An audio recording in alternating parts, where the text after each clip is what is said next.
Correct. Okay, so 2 to 4 minutes, Doug, whenever you're ready. I want to explain a few things first before I start. I'm wearing a back brace. That's okay.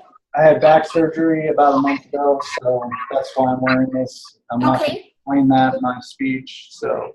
Okay, so just try and get in front of the camera as best as you can. Okay, I have all my stuff set up here. How does that look? That's good.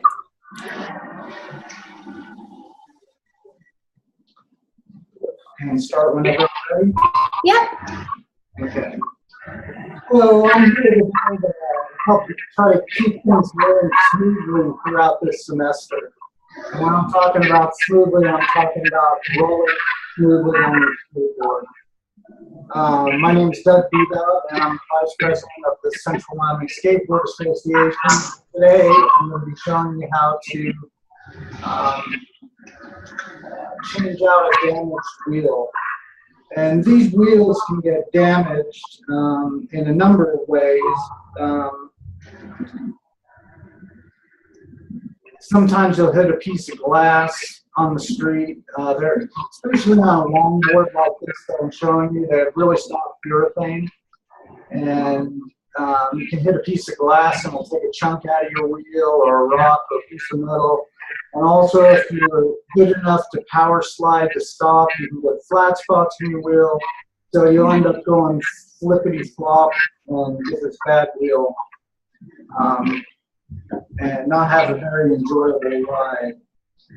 So let's take a look at what tools we'll need to accomplish this. And you know, you can go to junk drawer at home, which I have a junk drawer, or you can go to your workbench or your toolbox, try to find the right sockets, you know, and all that stuff, screwdrivers, whatever.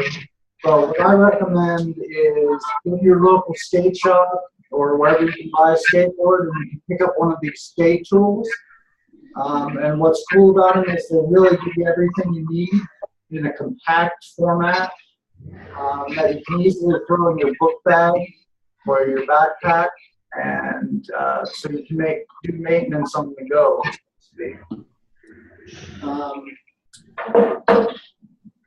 So you want to have a kind of a clear work area to work with, so if you don't want bolts bouncing all over the place and hard to find. And you're going to need your skate tool. That's what I'm going to be using today. And it's nice to have a rag to wipe up some grease or clean off the damaged wheel, or clean the wheel that you're putting on. So now I'm going to show you how easy it is to change out a wheel here. I usually have the bottom of the board facing me. For this demonstration, I think it would be better that it's facing you so you can see what I'm doing. And of course, you want the damaged wheel facing up so you can access it. So basically, you take your skate tool and find the right side of it. And you remember the old adage, lefty loosey, righty tighty. And you go left and take that nut off. And one thing you want to be careful of is when you pull the wheel off, there's usually two spacers, little tiny washers, and they help keep the wheel rolling faster and eliminate the friction against the truck and against the nut. So make sure you don't lose your spacers. And then what you're going to want to do is take the replacement wheel and do the same thing, but the opposite. You're going to want to make sure you have your spacer on there, which I do. And usually it's best to spin these wheels on because there's a spacer in between the bearings, and this might take a second to make sure we can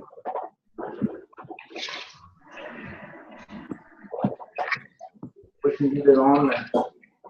And of course, I'm having problems here. I'm not getting that. Let me try a different wheel.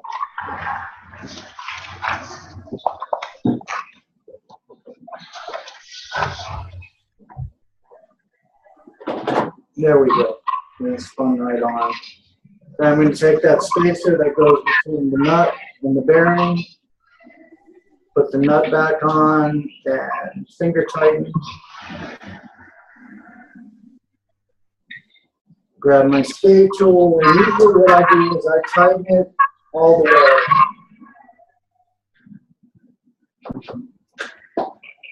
And if I tighten it all the way, you'll see it doesn't roll very well. So then I back it off about a half a turn, so you get a nice roll out of it. If you back it off too much, you'll get too much up and down play in the wheel, and you don't want to do that because that will affect your riding. So, anyway, let's do a quick review of what we learned today. Two main things about changing out a skateboard wheel. We reviewed the proper tool you'll need, and as I said, I recommend using a skate tool. There's several different types. This one costs around $7. This one was about $20. Having clear workspace, having a shop towel around to clean up any grease or anything. And the second part is I demonstrated actually how to change the wheel out and how to keep track of the loose parts and make sure you put everything back together all right and you get everything fitting good. And I hope you, I hope this little tip keeps you rolling smoothly throughout the rest of the semester and until the bad weather hits and you can't ride skateboards anymore. I hope you enjoyed the demonstration. My name is Doug Bebot, and I'm with the CWSA, which is the Central Wyoming Skateboard Association. And thanks for joining me today. Good job. All right, guys, we'll keep rolling. Who wants to go next? I'll go next. All right. All right, set my computer here real quick. Would you prefer me standing or can I sit down? It's better if you can stand because you'll gesture and use movement more, but if sitting is better for your technology, that's okay. Okay, so I'll try standing. Here.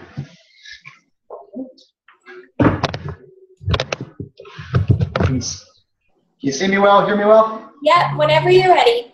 Okay, cool. So I'll begin right now then.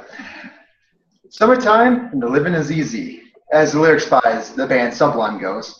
And one of my favorite summer activities is having a hot homemade hamburger with a cold beverage out in the sunshine. And so today I'm going to teach you my way of making the perfect hamburger. Just like an artist has to mix his paints and prepare his materials to create his masterpiece, we must also prepare our materials to create our culinary masterpiece. So first thing I want to start off with is preparing to cook the hamburger.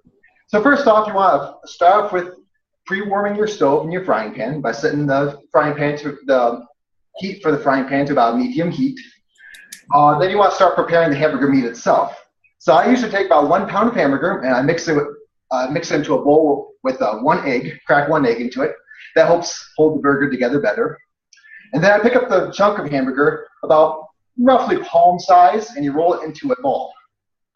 Once you roll the hamburger into a ball, you'll want to flatten it so that way it's more of a patty. And once you flatten the burger, you'll want to season it. Now, I like to season mine with steak seasoning, and my choice of steak seasoning is Montreal steak. I'll understand if you're a Chicago person, that's okay, I forgive you. But Montreal steak seasoning is the best. So I usually season it on both sides with steak seasoning, Montreal, and with pepper and salt. So then now that we have like the tools to and the burger meat ready, it's time to begin cooking. So once you check to see if the frying pan's ready, you just put your hand just above the frying pan. Don't touch the frying pan. I don't think I have to tell you that, but just in case. Then I'll put like mustard on the sides of the burger, and before I throw it into the frying pan. It adds a little extra flavor, a little extra juice, and I prefer it with a little mustard before it goes to the frying pan. And so then once you put it into the frying pan, you flatten it with the spatula. So I make a diner-style burger, which makes it really very thin and wide. So it's like you just flatten it with the spatula so it's about an inch thick. And then you put the lid over top. And once you put the lid over top, you let it cook for 2 minutes on one side. Don't take the lid back off, flip it over, and let that cook for about 2 minutes. And you repeat this process until the center is no longer pink. Now, I'm a rare steak guy, but with hamburgers, you got to have them cooked fully. And so once you get no longer pink in the inside, you're able to put the finishing touches on it. I like to make cheeseburgers.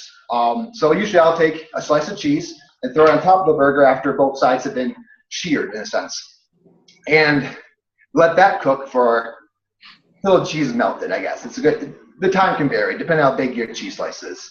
And then once the hamburger is cooked, you're able to lift it with the spatula and put it onto a plate or a bun or whatever your choice is, and put the sauces and ingredients that you like to have on top of it. And so let's review the hamburger making process. As I said in the beginning, there are many different ways to make a good hamburger, but I want you to learn my way of creating a hamburger. So prepare by preheating the frying pan, mixing the egg into the burger meat, seasoning it with steak seasoning, preferably Montreal. That's my choice. Just gotta throw that out there. And also pepper and salt.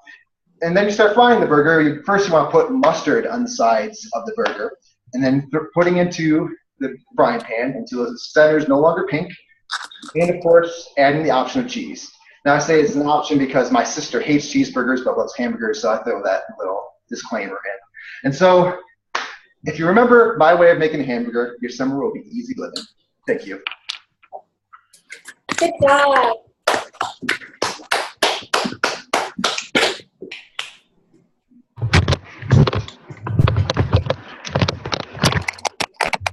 All right, who wants to go next? I'll go. All right. Quick side note, guys, before you go, Elizabeth, has everyone uploaded their outline to the assignment for today? Yes. I've seen several outlines, so go back through and make sure you've uploaded it to today. Otherwise, I'll leave you a comment that says, please upload your outline. I know it was a bit confusing. There was an assignment that got muted and whatever that it was due yesterday. And just make sure that it's uploaded to today's assignment, okay? Sounds good. All right, Elizabeth, whenever you're ready. Okay. Tilt it a little bit. There we go. Growing up in the Northwest has allowed me the pleasure of trying a variety of fruits and vegetables, especially where I live, which is known for its U-Pig farm that are specialized in fruits and vegetables. By far, my favorite is a Northwest peach. Today, I'll be explaining the proper process of freezing peaches. From choosing the right peach to the proper technique for freezing, you too will be able to enjoy frozen peaches all year round. So, let's begin with the first step to freezing the best peach. The entire process of freezing peaches begins with choosing the right peach. I prefer a type of peach called Reliance. They grow great here in the Northwest because they peel easy and they maintain their flavor after being frozen. It is also very important to choose a naturally ripe peach rather than a forced ripened peach. A naturally ripened peach falls right off the tree and is at the peak of its life, which means peak of juiceness and the peak of sweetness. A forced ripened peach is one that has been bruised and forced ripened that way. It's like what you buy at the store. Someone has touched it multiple times, which makes it soft. They're not as juicy, and they're definitely not as sweet. The next step to freezing a peach is actually the freezing of it. And the freezing peaches is all about the pre-freeze. After cutting peaches and however you would like, either cutting it in slices or cubes, right here I have sliced peaches, lay them flat out on a parchment paper on a cookie sheet, and then put them in a freezer. Now this sounds absurd, but believe me, keep it in there for at least 2 hours before putting them in a natural freezing bag. Pre-freezing a peach allows them to, the individual juices of slices to freeze before they're put in a big freezer bag where they might have frozen together. I really hate it when I buy frozen food from the store and there's big clumps of like corn or berries. So the next step is to consume your peaches all year round. I love them 2 ways. I love putting them in as an ice cube / infuser in my water.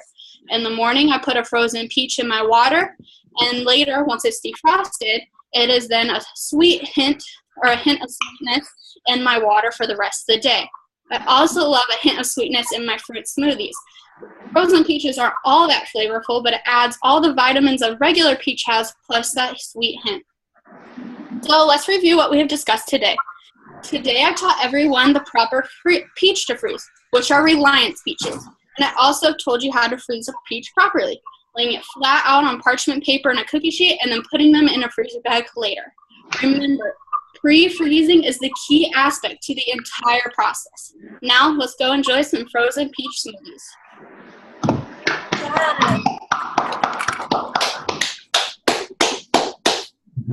I made chicken salad with peaches in it last night. Oh, nice. Fresh peaches. But frozen peaches are going to be good too. Oh yeah, I work at a peach farm, and so I have like 2 every day. Yeah. All right. Who wants to go next? Who's ready?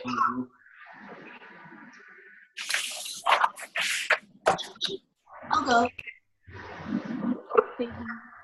Who's going? Oh, Davion. Davian, are you going? I can go. Oh. I think Davian's going. Can you guys hear me? Yeah, tilt up your camera so we can see ya. Okay. Okay. There we go. Yeah, make sure you can see yourself in your screen. There we go. Here we go, right here. Yeah. All right, whenever you're ready.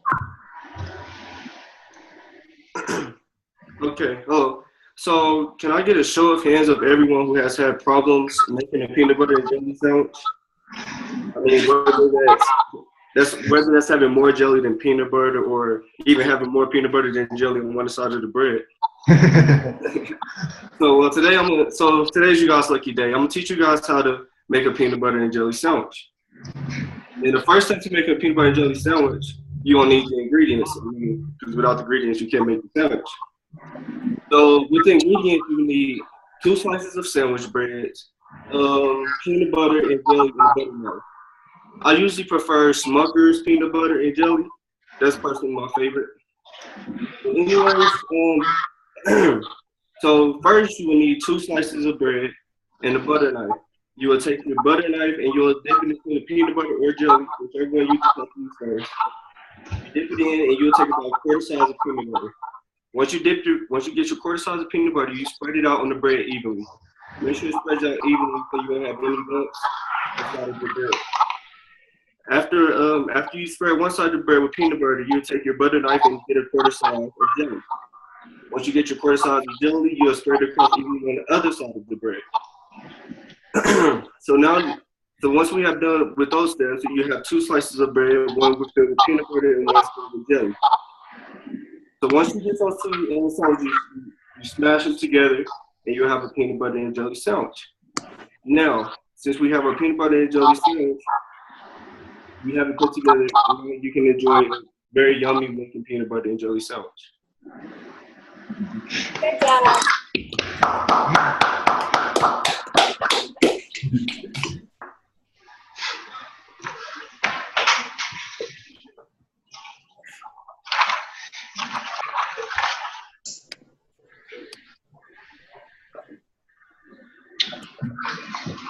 All right, who's next? I think Monique wanted to go next. Uh-oh, she disappeared. Yeah. Are you there? I can't see you.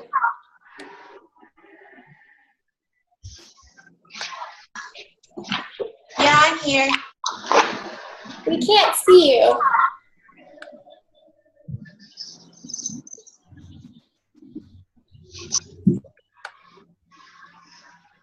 Okay, I'm gonna switch computers real quick. Okay, we'll have Kaylee go. All right.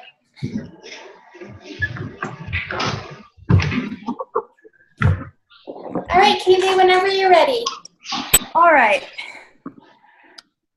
Right, so at the start of the school year, I can expect to start writing essays again. One of the things that really gets me about writing essays is the time it takes to format everything correctly. It's time consuming, and doing it over and over and over again for each essay can really get irritating. So something I like to do is I created my own template through Pages so that I could do it once and be done. So I'm gonna take you through the steps to create your own template today. So the first step you're gonna want to take is you're gonna want to set up your font style and your spacing throughout the document.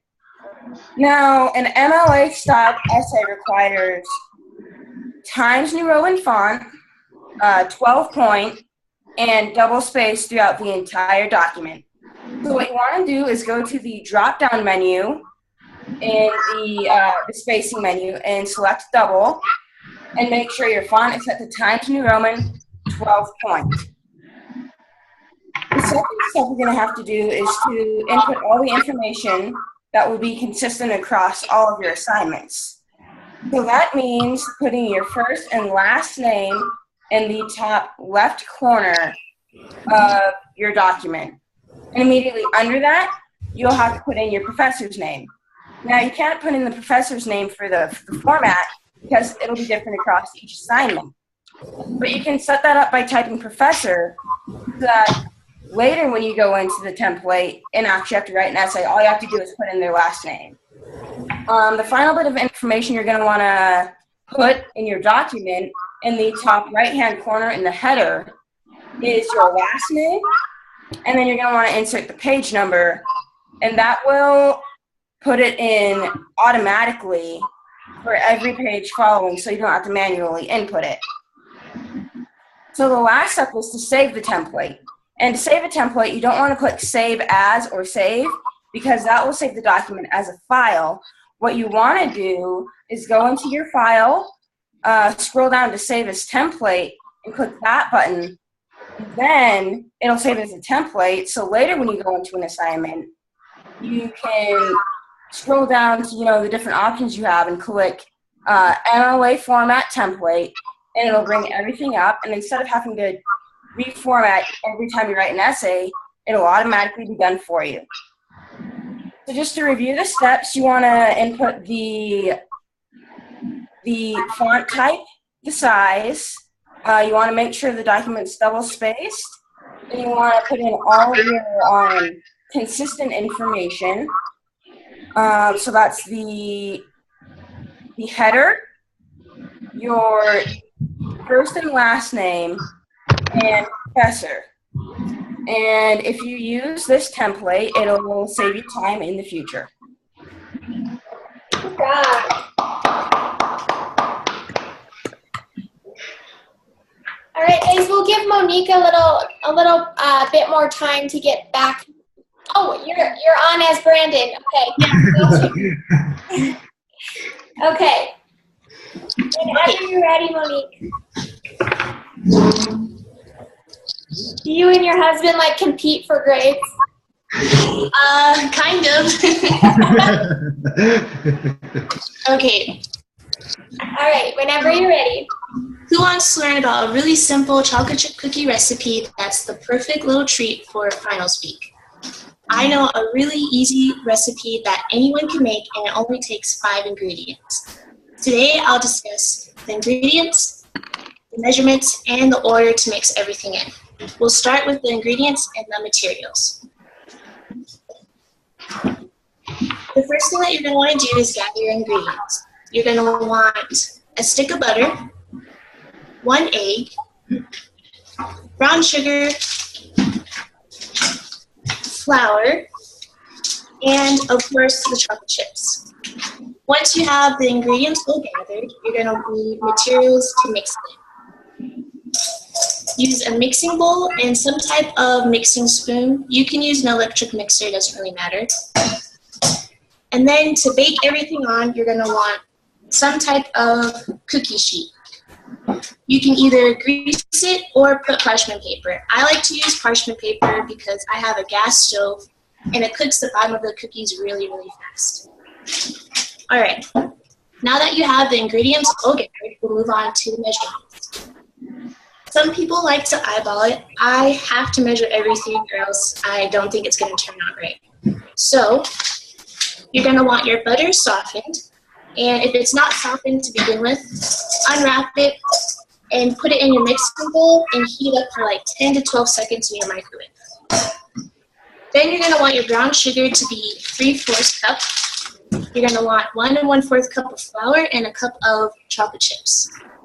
Once you have all your ingredients, then you're going to want to turn your oven on to about 350 degrees to let it preheat.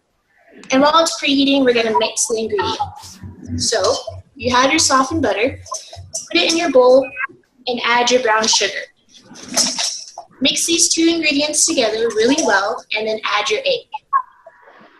Once you add your egg, you want to make sure that you mix the egg, the brown sugar, and the butter really well before you add your flour and chocolate chips. While you're adding your flour and chocolate chips, make sure that you add a little bit of flour, a little bit of chocolate chips, and go back and forth until everything is gone. Mix it really well, and then you have your cookie dough. Place that cookie dough in the fridge for about 20 minutes to let it chill. I found it's easier to roll the dough, and it makes the cookies turn out a little flatter too. Once the time is up, take the cookie dough out of the fridge and roll the dough into about a tablespoon-sized ball or a little bigger. I like big cookies, so they're huge. Once you have the dough, put it on your cookie sheet and spread it out depending about how big your cookie dough is. Place your cookie sheet in the oven and let it bake for about 10 to 12 minutes, and then take it out and you should have your chocolate chip cookies. Today I shared how to make a really, really simple chocolate chip cookie recipe. I talked about the ingredients and how much you need. I also discussed the order to put it all in and how to mix it all together.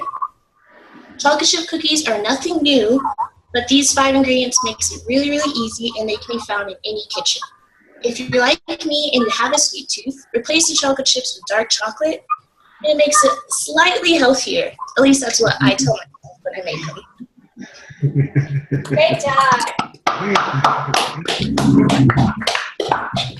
All right, everyone has gone, yeah? I think so. Okay, I'm going to stop